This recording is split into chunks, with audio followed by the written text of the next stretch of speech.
आज होती अंगारकी संकष्टी. मग काय सकाळी उठले, मस्त फ्रेश वगैरे झाले. त्याच्यानंतर मग म्हटलं उंबरठा पूजन, हळदीचं लेपन करून घेऊया. तर इथं मस्त असा उंबरठा धुवून वगैरे घेतला, हळदीचं लेपन केलं, छोटीशी रांगोळी काढली.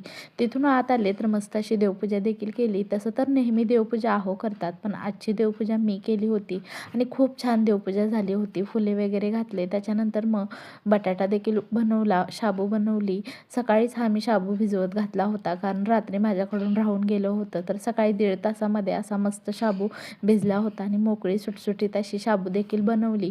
आणि ह्यावर्षी केलेले हे पळीपापड शाबू बटाट्याचे ते देखील तळले होते. त्याचसोबत ह्या बटाट्याच्या चकल्या देखील तळल्या होत्या शाबू बटाट्याच्या. इतक्या मस्त झाल्या आहेत ना. वाळवणातील प्रकार सगळेच खूप छान झालेले आहेत. मस्त अशा खुसखुशीत चकल्या तयार झाल्या होत्या आणि साबुदाणा देखील झाला होता. मस्त असा आम्ही फराळ करून घेतला. आणि आता फराळ करून झोपायचा असा विचार केला होता, पण कुठली झोप आणि कुठलं काय. माझं ही दळण करायचं होतं, कारण आज जर दळण केलं नाही तर संध्याकाळी मोदक बनवण्यासाठी पीठ नव्हतं, अशी कंडिशन झाली होती. त्याच्यानंतर बघा हा कळप आला होता. खूप छान वाटलं आणि संध्याकाळी मोदक देखील केले.